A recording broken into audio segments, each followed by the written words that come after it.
这混账，明明败了，还敢如此嚣张！来人，去将他抓回来！此刻，刑罚堂的楚刑天高喝一声：“算了，他已经逃了。莫说你们没有捉他的实力，就算有，也追不上了。那是逃脱所用的至宝，而并非简单的手段。”可还不待刑罚堂的众人动身，楚宣正法便开口说道：“不过，明知道宇文华藏已经逃了，可楚宣正法却一点也不担心，而是平静地说道：宇文华藏，我要提醒你一句，楚轩辕只是被关押了起来，可他还没死呢。你若非要动他的儿子，先不说我能不能护得住，你先问问你自己，有没有这个胆量吧？”楚宣正法此话说完，宇文华藏竟然便没了回音。可是楚宣正法却淡淡的笑了，他很清楚，宇文华藏一定听到了他的话，而宇文华藏不说话，那是因为他怕了。虽说宇文华藏无牵无挂，可以任意妄为，可楚轩辕他真的敢得罪吗？若是楚轩辕日后被放了出来，得知自己的儿子被宇文华藏所杀，莫说宇文华藏，所有与宇文华藏有关的人都要在劫难逃，这整个祖武星域都没人救得了他。诸位，散了吧！楚宣正法对众人说道。随后他大袖一挥，便与刑罚堂的众人消失不见了。而一同消失的还有楚风。楚宣正法与楚风等人离去后，在场的大部分都是喜悦的。今日在这鬼宗殿之外所发生之事，真是出乎他们预料的精彩。先不说见识了楚风的实力，更是见识到了尊者境高手的惊天一战，但最令他们惊喜的还是楚风的身份。楚轩辕之子这个名号在身，日后在这大千上界，敢动楚风的人怕是少之又少了。但是有人欢喜有人忧，如宋云飞和楚氏天族的那些小辈，便是一脸的忧愁。楚轩辕之子这个名号简直比妖孽榜的排名还要令人惊叹，毕竟那可是绝世奇才，楚轩辕的儿子。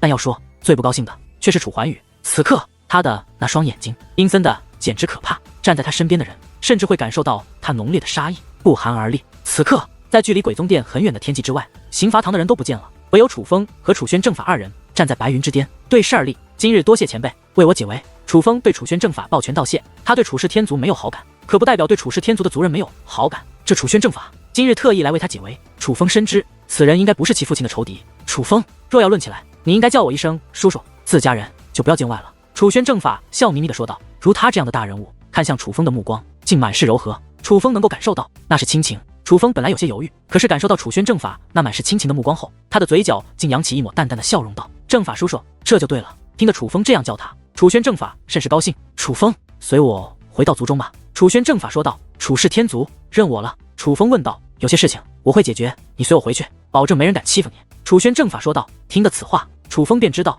楚氏天族并没有认可他，相反，有些人应该很不想他回去。想到这里，楚风倒是爽快地点了点头道：好，我回去。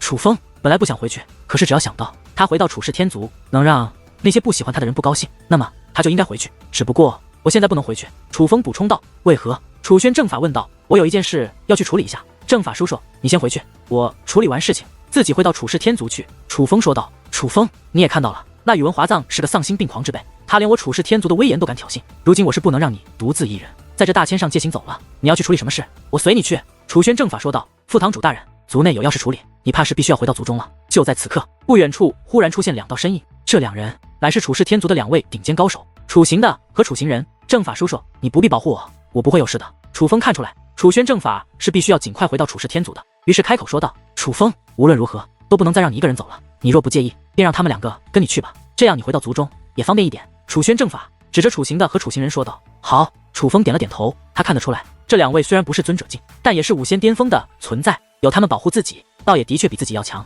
最重要的是，楚风若说不答应，怕是楚宣正法也不会愿意。最终的结果，这楚宣正法多半要放弃正事，而亲自陪同楚风，那是楚风不希望发生的事。好，行弟、行人，你们两个将这个拿着，一定要将楚风安然地送回族内，否则拿你二人试问。楚宣正法将一个金色物体递给了楚行的，看到那金色物体，楚风则是目光一动，那金色物体只有半个手掌大小，是一个金色的小房子，但楚风一眼就看出这是一件至宝，并且应该是一件护身至宝。副堂主大人放心，若是楚风出现意外，我二人提头来见。楚行的接过金色小房子后，与楚行人一同说道。随后楚宣正法便率领着刑罚堂的大军返回楚氏天族，而楚风则是在楚行帝和楚行人的陪同下向远海神山赶去。楚风是要去找宋喜。离开远海神山之后，其实楚风便一直记挂着宋喜，他不知道宋喜是安全的得到了传承，但是楚风绝对不能放任宋喜不管。楚风，副堂主他对你真是不薄，刑天你大哥保护他女儿都没得到这金盾屋，可是他却将这金盾屋交给了我们。路上楚行的说道。这金盾屋的力量有多强？楚风问道。这么说吧，虽然我与行人皆是九品武仙，无法与尊者抗衡，可只要有这金盾屋在，哪怕是遇到那宇文华藏，他也是伤不到咱们。楚行的说道。听得此话，楚风没有多说什么，可是楚宣正法对他的好，他却暗暗记在了心中。楚宣正法的确与其他楚氏天族族人不同，没有那种来自骨子里的高傲，相反第一次见面就给楚风亲人般的感觉。而而楚风也能感受到楚轩正法看他那亲切而柔和的目光，绝对不是装的，他是真的拿楚风当亲人。一番赶路之后，楚风终于再度来到了远海神山。不过楚风并没有让楚行的以及楚行人随行，楚风不想让宋喜的秘密让他人知晓，哪怕明知道这楚行的和楚行人是好人也是不行，并且楚风还让楚行的和楚行人保证不得暗中跟随于他。楚行的和楚行人本不同意，但是却拗不过楚风，最后只好妥协。重要的是，他们二人真的没有暗中跟随楚风，就站在远海神山外等待着。远海神山还是那般强横，哪怕楚风的修为已经提升了许多，可是再度进入远海神山，还是能够感受到那强大的束缚力。还好有那面旗子，可以让楚风快速的在这远海神山内行走。很快的，楚风便来到了宋喜接受传承之所。只是楚风再度进入此处，却发现宋喜已然不见了。看到宋喜不见了，楚风的担忧倒是减少了许多，这至少说明宋喜没有生命危险了。宋喜多半已经成功的得到了传承。随后楚风便离开这远海神山，找到楚行的和楚行人，三人开始向楚氏天族的方向赶去。路上，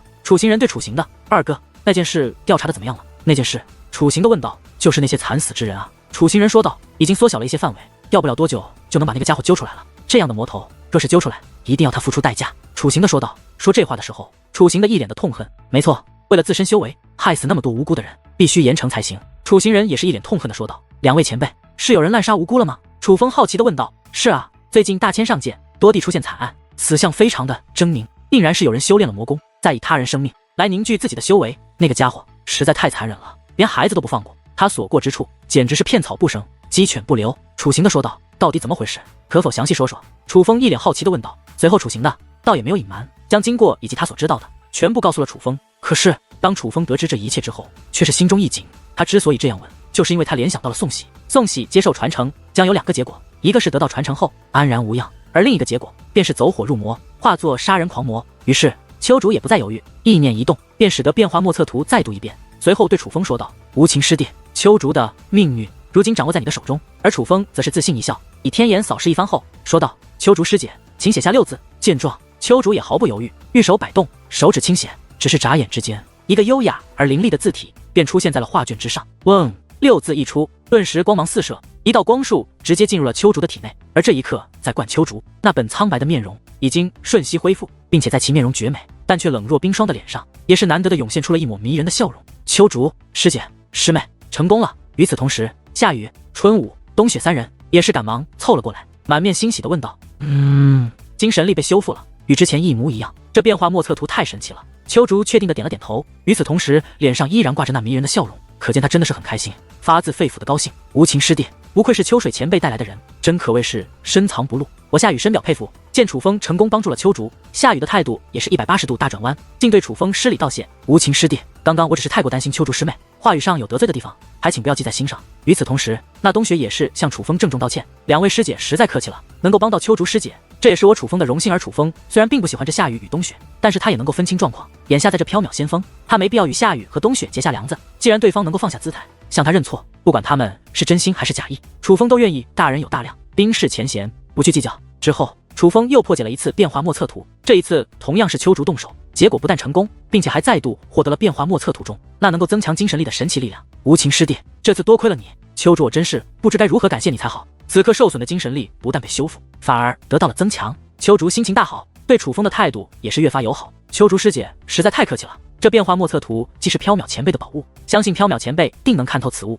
无情刚刚不过是献丑而已，就算没有我，相信缥缈前辈也能够运用这变化莫测图，让丘竹师姐的精神力增进。楚风很是谦虚的说道。无情师弟真是谦虚了，这变化莫测图师尊的确能够看透，但他也说过，这变化莫测图上的力量他不会赐给我们，要想获得只能靠我们自己想办法。而如今在咱们同辈之中，只有无情师弟你能够破解此图，单凭这一点，无情师弟就已胜过我等，相信日后在结界之术上的造诣，无情师弟更会超越我等。夏雨面带微笑，却也终于说出了实情。他今日将这变幻莫测图拿到此处，又邀请几位结界之术高明的同辈来此，无非就是想依仗他人的力量来破解此图，然后他们从中获利而已。无情兄弟，你隐藏的可真深啊，想不到你年纪轻轻，结界之术就已经到达了这种地步。先前我高雄真是有眼不识泰山，在这里向无情兄弟赔罪了。就在这时，那叫做高雄的人也是走上前来，与楚风当面道歉。事实上不只是高雄，其他几名男子也都开始想方设法的与楚风套近乎，因为楚风刚刚所展现的天眼已经完全的征服了他们。在他们的心中，楚风已经有了与他们结交的资格，但是他们却不知道，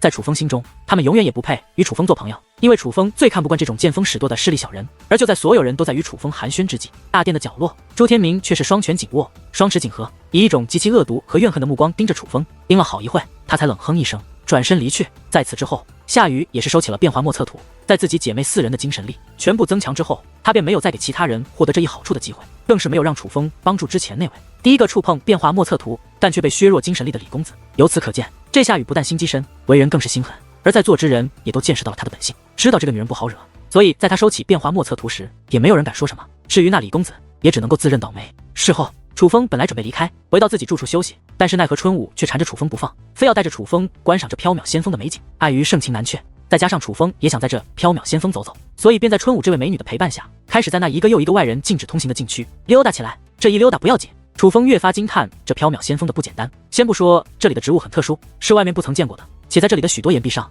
都刻着复杂的符咒和纹路，这些都是大阵的符咒和纹路，并且是非常厉害那种。越是仔细观察，用心研究，楚风越是感觉惊心动魄，因为这里的符咒和纹路实在是太厉害了，他无法想象刻画下这些的会是怎样的存在。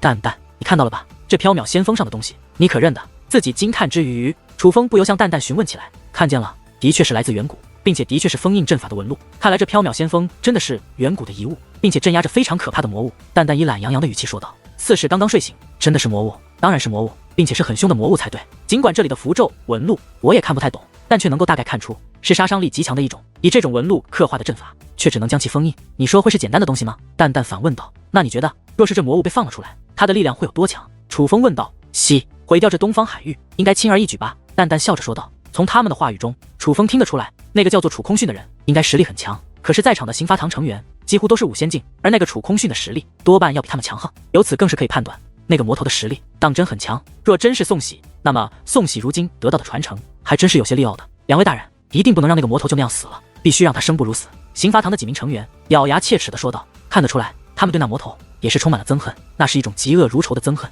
怕是不能杀那魔头了。楚行的摇了摇头，行的，大人。为何呀？几名刑罚堂的成员目露不解。那位魔头可能是楚风的好友。楚行的说道。听得此话，那几位刑罚堂的成员涌现出了如楚行的以及楚行人之前的惊讶之色。而就在这时，那刑罚堂几位成员的腰间令牌同时闪烁出了红色的光华。两位大人，那魔头又出现了。几位刑罚堂的成员同时说道。带路。楚行的说道。话罢，楚行帝、楚行人以及楚风大人便向那魔头所在的方向飞掠而去。很快的，他们又来到了一座城池之中。那座城池遍地死尸，而那死尸，这些死尸死相很是恐怖，他们衣衫完整，可是一个个的却是如同干尸一般躺在那里，已是生机全无。他们已经全都死了，眼球上翻，嘴巴张开，仿佛浑身的血肉都不见了，一个个瘦的皮包骨头。他们肌肤发青，且在那发青的肌肤之上还出现了如同静脉一般的纹路，而那纹路乃是暗黑之色，一眼望去，他们比鬼还要可怕，甚是狰狞。最重要的是，这样的死尸遍布整个城池，所有人都死了，刚刚杀死没有多久。我们追！楚行的大喝一声，便率领着一种人向四面八方追赶而去。但是楚风却并没有离去，他隐隐间感受到了生命的气息，还有人活着，这城内还有幸存者。楚风追寻着那道微弱的气息，飞掠而去。他看到了一个小女孩，这个小女孩穿得很是破烂，很脏，可是奇怪的是，她的肌肤却非常的干净，洁白如玉一般，竟一尘不染。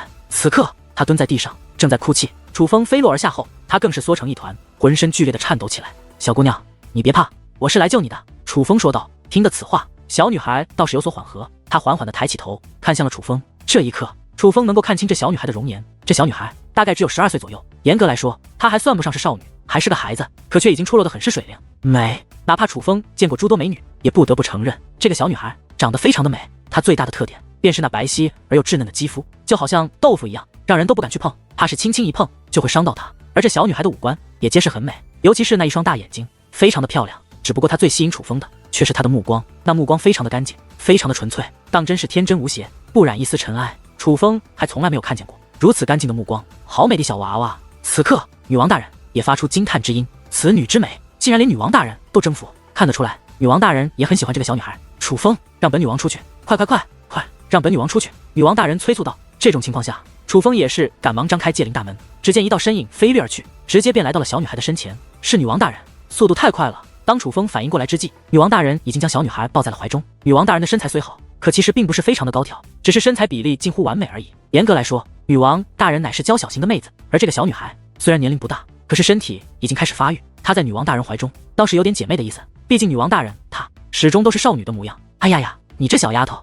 怎么长得这么水灵呢？你能够活下来，应该也是你这小模样太惹人怜爱，连那魔头都不忍对你下手了吧？女王大人抱着小女孩，满眼的喜爱。楚风还是第一次看到女王大人对一个女孩子这般好，只是这个小女孩在女王大人的怀中却满是慌张，看向楚风的目光中竟然有着几分求救的意思。于是丘竹也不再犹豫，意念一动，便使得变化莫测图再读一遍，随后对楚风说道：“无情师弟，丘竹的命运如今掌握在你的手中。”而楚风则是自信一笑，以天眼扫视一番后说道：“丘竹师姐，请写下6字。”见状，丘竹也毫不犹豫，玉手摆动，手指轻写，只是眨眼之间，一个优雅而凌厉的字体便出现在了画卷之上。嗡，6字一出，顿时光芒四射，一道光束直接进入了丘竹的体内。而这一刻，在灌丘竹那本苍白的面容已经瞬息恢复，并且在其面容绝美但却冷若冰霜的脸上，也是难得的涌现出了一抹迷人的笑容。丘竹师姐师妹成功了。与此同时，夏雨、春武、冬雪3人也是赶忙凑了过来，满面欣喜地问道：“精神力被修复了，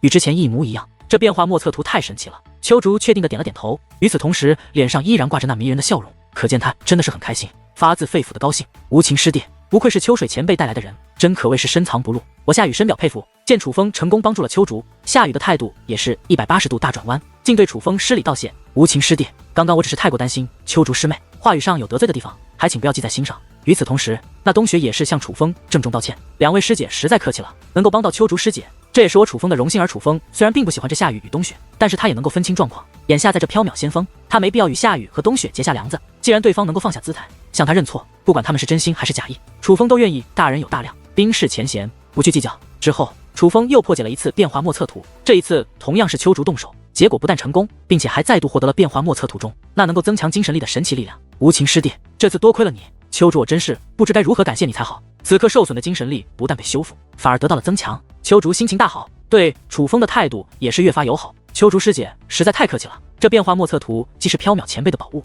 相信缥缈前辈定能看透此物。无情刚刚不过是献丑而已，就算没有我，相信缥缈前辈也能够运用这变化莫测图，让丘竹师姐的精神力增进。楚风很是谦虚的说道：“无情师弟真是谦虚了，这变化莫测图师尊的确能够看透，但他也说过，这变化莫测图上的力量他不会赐给我们，要想获得只能靠我们自己想办法。而如今在咱们同辈之中，只有无情师弟你能够破解此图，单凭这一点，无情师弟就已胜过我等。相信日后在结界之术上的造诣，无情师弟更会超越我等。”夏雨面带微笑，却也终于说出了实情。他今日将这变幻莫测图拿到此处，又邀请几位结界之术高明的同辈来此，无非就是想依仗他人的力量来破解此图，然后他们从中获利而已。无情兄弟，你隐藏的可真深啊！想不到你年纪轻轻，结界之术就已经到达了这种地步。先前我高雄真是有眼不识泰山，在这里向无情兄弟赔罪了。就在这时，那叫做高雄的人也是走上前来，与楚风当面道歉。事实上，不只是高雄，其他几名男子也都开始想方设法的与楚风套近乎，因为楚风刚刚所展现的天眼已经完全的征服了他们。在他们的心中，楚风已经有了与他们结交的资格，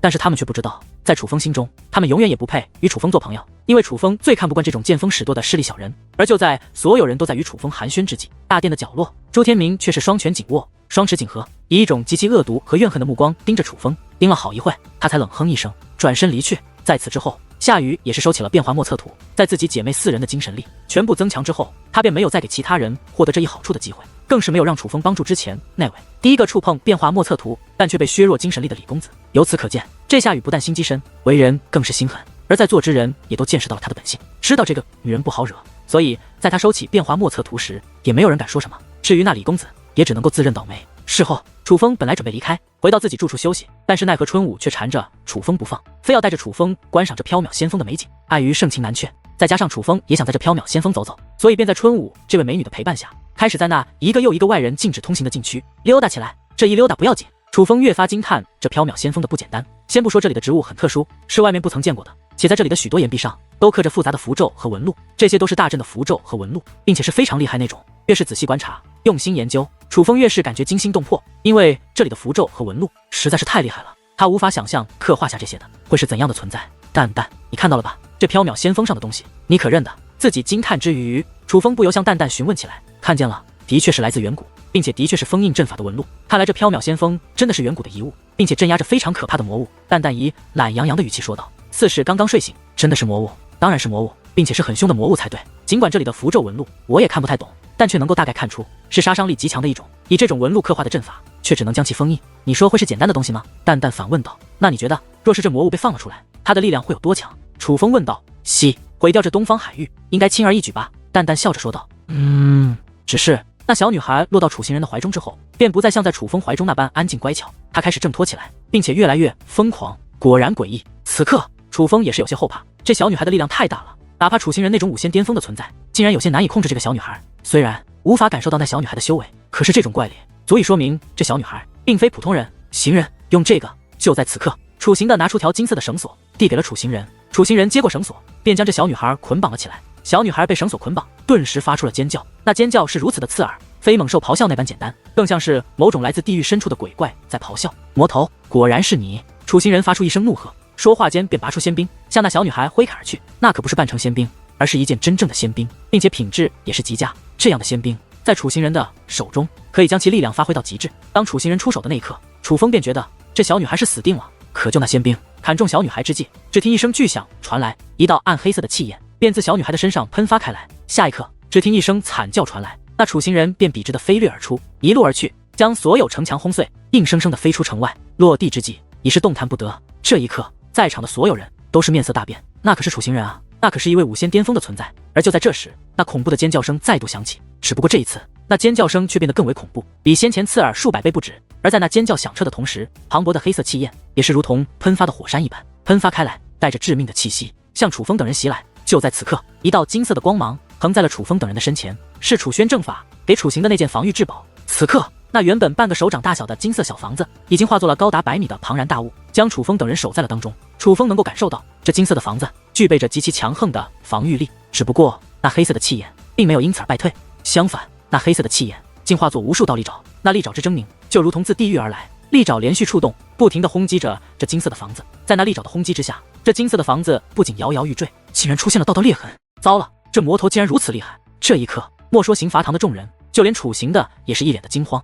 毕竟这个金色的房子可是号称能够挡得住一品尊者的至宝啊，这岂不是说这个小女孩的力量要在一品尊者之上？可恶，我们今日都要死在此处了！这个消息一定要传出去，这个魔头必须尽快除掉，否则怕是会成为我楚氏天族的威胁。楚行的说话间，便取出至宝，准备向外传递消息。随后，只见其捏碎至宝，那至宝便化作一道流光，以极快的速度向外飞掠而去，那正是楚氏天族的方向。可是那道流光刚刚飞出金色的房屋，便被那黑色的利爪一把握住。这一刻，楚行的顿时面如死灰，他能够感受到他传递出去的讯息已经被那魔头所损坏。楚风，不要过去，危险啊！可就在这时，一声紧张的呼喊却忽然响起。楚行的回头张望，惊愕地发现楚风竟然走到了那金色房屋的墙壁前，而那道墙壁乃是那魔头攻击最为密集的地方。那道墙壁已经满是裂痕，随时都可能碎裂。楚风，回来！这一刻，楚行的大喊一声，随后身形一纵，便来到楚风身旁，想要将楚风强行带回去。可是楚风却摆了摆手，示意楚行的不要碰他。这一刻，楚行的顿时一愣，他不知道楚风要做什么，而楚风则是看着小女孩所在的方向说道：“你到底是何来头？”楚风此话一出，那原本疯狂攻击金色房屋的黑色气焰竟然就那样停了下来。紧接着，更为惊人的一幕的发生了，那滔天的黑色气焰竟然开始收缩，最终化作了一人大小。小女孩再度浮现在众人的视线之内，只不过此刻的小女孩早已不再像先前那般，她长发舞动，周身黑色气焰所萦绕，甚至她的双眼也是化为了漆黑之色。尽管女孩依然很美，可是同样的，此刻的她却非常的可怕。看到这样的她，不用他人说，人们也会有一种感觉，魔物，这绝对不是普通的人，而是一个魔物。小女孩用那可怕的目光看着楚风，可似乎却并没有伤害楚风的意思。你到底是什么？你认识我？楚风问道。小女孩身形一肿，便拔空而起，眨眼间消失而去。她走了，却留下此处一脸迷茫的众人。众人疑惑，这魔物如此强横，并且杀心又如此之重，怎会忽然停手放过他们？不解之际，所有目光皆是凝聚于楚风之身。人们皆知，让那魔物离开的不是阵法，不是他们，乃是楚风。然而其实楚风自己心中也很是不解，这小女孩到底是何来路？他觉得小女孩对他似乎有着一种特殊的情感，正因如此，那小女孩才会放过他，也正因如此，楚风才会问那小女孩：“你是否认识我？”只是小女孩并没有给他答案。小女孩的离开让楚风陷入迷茫，心情也是有些复杂。如此危险之物，怎会与自己有着关联？就在此刻，一声巨响传来，人们可以看到是那小女孩，她化作黑色的气焰，冲破了封锁这片天地的浩瀚大阵。此刻，人们一脸惊讶，原来那座封锁此处的浩瀚大阵根本就挡不住他。那魔物的实力太过恐怖，莫说他们，就算是刑罚堂的副堂主楚轩正法来此，也不是他的对手。想到此处，人们一脸的后怕。楚风，你没事吧？此刻，楚行的搀扶着楚行人走了过来，看得出来，楚行人的伤势很重，连自己行走的能力都没有了。可哪怕已是如此，楚行人还是关切地向楚风询问起来：“我并没有事，只是前辈你……”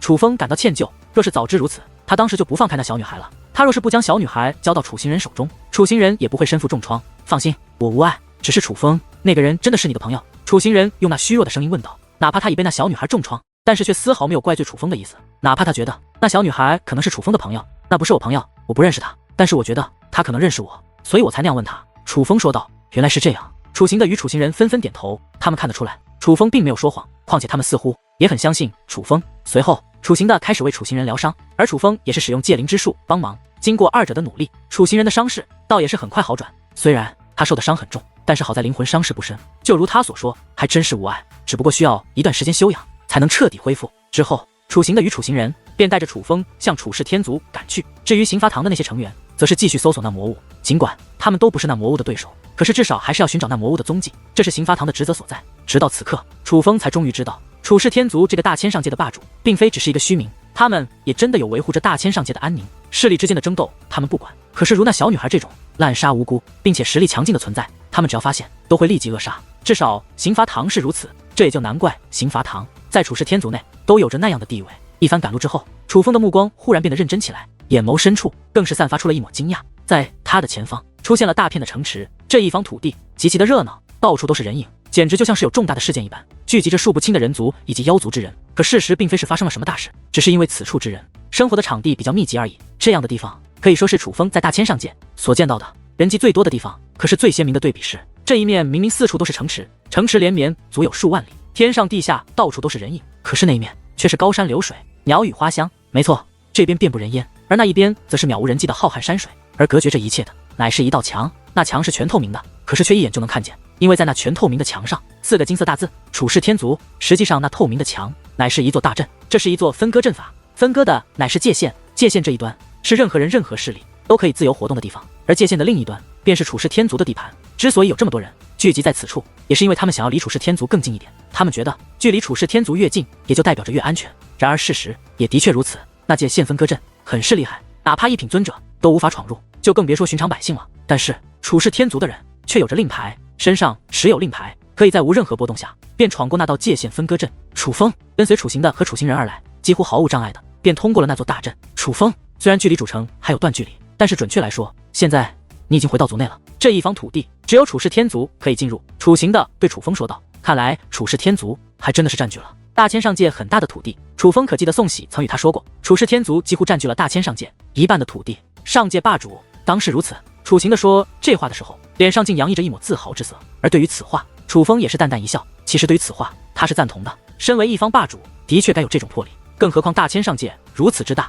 哪怕只留下一半的土地，其实也够大千上界的那些人生活了。楚风回到族内，若有人对你说不好听的话，能忍就多忍一忍，就当给副堂主大人一个面子。此刻，楚行人以一种略带恳求的语气对楚风说道：“前辈，看来楚氏天族内果然有很多人不欢迎我呀。”楚风说道：“楚风啊，说出来你可能会不舒服，可是我不瞒你，你说的很对，现在的族内的确有人不欢迎你，也不想你回到族中。可是你知道为何副堂主大人这么急着要把你带回楚氏天族之内吗？”楚行人问道。“前辈，那究竟是为何？”楚风问道。“9月神域，你应该听说过吧？”楚行人说道。“大千上界6大神迹之一，当然听说过，我还听说9月神域被楚氏天族所占有。”楚风说道。“是的，9月神域在我楚氏天族之中，只供族人修炼。而你既然知道9月神域，应该也知道9月神域的上空出现9轮明月之后，便是神域出现之时。这个规律早就被楚氏天族掌控，而距离9月同时出现的日子已经很近了。那个时候，族内无论是老一辈还是小一辈，都要进入9月神域修炼，因为那是难得的机会。可是有一点，9月神域唯有我楚氏天族的族人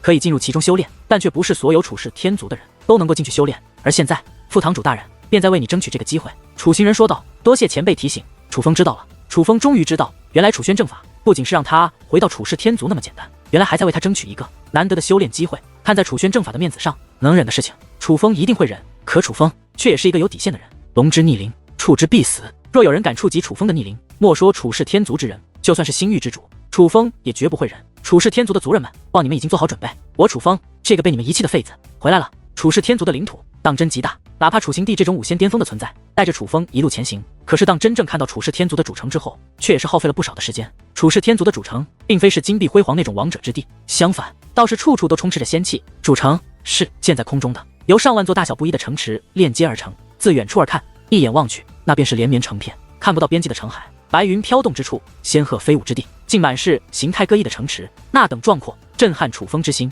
楚风不得不承认，楚氏天族无愧于大千上界的霸主，单单这主城就已是惊人眼球。哪怕楚风这等已见过不少世面之人，却也从未见过如此壮观的人为建筑。可见这主城，楚氏天族绝对是费了不少心思的。站住！只是楚风还未靠近那主城，远处便传来一声怒喝，紧接着上千人组成的军队便正对着楚风三人飞掠而来。最终，他们停于楚风三人身前，在那虚空之上排成一堵人墙，封住了楚风三人的去路。从这些人的穿着来看，显而易见，他们都是楚氏天族的族人，并且在他们的腰间都挂着一个令牌，那令牌上写着兵卫堂3个字。大胆，尔等小辈也敢挡我兄弟2人！见此一幕，楚行帝顿时面露怒容。在那一刻，楚风甚至能够感受到冰冷的寒意。楚行帝动用了威压，连楚风都能感受到那威压，那么那些楚氏天族之人更是瑟瑟发抖，被那威压冲击的不轻。行得凶，莫要动怒！就在此刻，又有一道身影飞来，他落在了那人墙之前。当他落下之后，那瑟瑟发抖的上千人便立刻缓和下来。那是一位中年男子模样的男人，他长得很白，可是他的眼中却满是阴冷，是那种眼看去便知道此人甚是危险之辈。而他能够挡得下楚行德的威压，更是说明他的实力不凡，他的修为至少是5仙巅峰，并且这个人的腰间同样挂着兵卫堂的令牌。楚莫琼，谁给你兵卫堂的胆子，竟敢拦我刑罚堂？楚行的甚是不悦地说道。哪怕那位男子的修为不在自己之下，但是楚行的和楚行人看他却也没有一丝惧怕，相反，他们2人并没有将他放在眼中。可是同样的，那楚莫琼也并未将楚行的和楚行人放在眼中，他先是轻蔑一笑，随后这才说道：行德兄，你想多了，咱们乃是一家人，我怎么可能拦着你？那你现在带着这群人是在做什么？楚行人抢着问道。我拦着的乃是他呀！楚莫琼指着楚风说道。这楚风是正法大人请回来的。楚行的说道。真是抱歉，让我拦住这楚风的。汉鹏大人。楚莫琼说话间，掌心一翻，一块令牌握在了手中。只见那令牌上面写着7个字，中间是4个字太上长老，而在令牌的右下角还有3个字楚汉鹏。太上长老大人出关了。楚行的与楚行人2人皆是眉头一皱。楚汉鹏是何人？他们自然很是清楚。楚汉鹏可是与楚汉仙以及当今楚氏天族族长同一时期的存在。但是楚汉仙被誉为最强天才，可是其实楚氏天族当今的族长以及楚汉鹏也都是非常了得的人物，甚至当初楚汉鹏还是楚氏天族族长的竞争人选。虽然他最终败给了楚氏天族的当今族长，可是楚汉鹏的实力却可以说得上是当今楚氏天族内9位太上长老之中实力最强的一位，被誉为楚氏天族当今时代第2的强者。最重要的是，这楚汉鹏在成为太上长老之前一直是兵卫堂的堂主，所以他也是兵卫堂的靠山。现在他出关了，这对刑罚堂来说可不是一件好事，对楚风来说正不是一件好事。面对楚汉鹏这种级别的存在，莫说是楚宣正法，就算是楚宣正法的父亲刑罚堂的堂主，也是要给几分面子，不敢违背的。所以啊，你们还是不要担心这楚风了，还是想一想你们的那位正法大人吧。虽说他是刑罚堂的副堂主，可是身为一个小辈，胆敢在4堂主殿那种地方对前辈动手，这在楚氏天族之内可是大罪。楚莫琼说道。听得此话，楚行的与楚行人2人的脸色则更加难看了。他们知道楚莫琼所说的是怎么回事。上一次楚风在仙冰山庄的狩猎比试中刚刚扬名之后，楚宣正法便召集兵卫堂、界灵堂、珍宝堂3位堂主与他们商讨，假如楚风是楚轩辕的儿子，是否要将其接回族中着重培养的事情。但是3位堂主表现出了极为不屑以及强硬的态度，为此楚宣正法便释放出了威压，将那3位前辈当场镇压。而那3位老家伙皆是小肚鸡肠之辈，如今楚汉鹏出关，他们自然要向楚汉鹏告楚宣正法的状，而以楚汉鹏的性格，也绝对不会放过教训楚宣正法的机会。这一次怕是真的要如楚莫琼所说，楚宣正法怕是要倒大霉了。当楚风等人被拦下之际，在那4堂主殿之内却在发生着另外一幕。这里有着5个人，其中3位乃分别是兵卫堂、界灵堂、珍宝堂的堂主，还有1位乃是楚宣正法。只不过此刻的楚宣正法竟然跪在这主殿之上，他所跪之人是一位老者。虽说是一位老者，可那容颜却是一个中年男子的模样。只不过所以他是老者，那是因为他有着一头雪白色的长发，那长发散落而下，竟然滑落于地面之上。可是那发丝却是一尘不染，除了一头白发之外，这位老者还穿着一袭白色长袍，那白袍如雪一般，看得出来这位老者是一位非常爱干净的人。可这位老者最令人惊叹的却是那股王者之气，让人只看一眼便会产生一种敬畏的心理。而此人便是当今楚氏天族的第2位强者楚汉鹏。楚宣正法，你可知错？楚汉鹏问道。太上长老大人，晚辈对长辈不敬的确有错，可是我并不觉得我叫楚风回到楚氏天族有何错。楚宣正法说道。一个废子，你要将其带回族内，你还敢说你没有错？楚宣正法，你可真是胆大包天，是连太上长老大人都不放在眼中了吗？幸亏你的翅膀还不够硬，否则的话，今日你是不是也要动用威压，连太上长老大人你都要压制？楚宣正法此话一出，立刻引起了3位堂主的斥责。看来当日楚宣正法用威压将他们压制，真的让他们留下了极深的怨念。可就在这时，楚汉鹏却是忽然抬起手来，他是在示意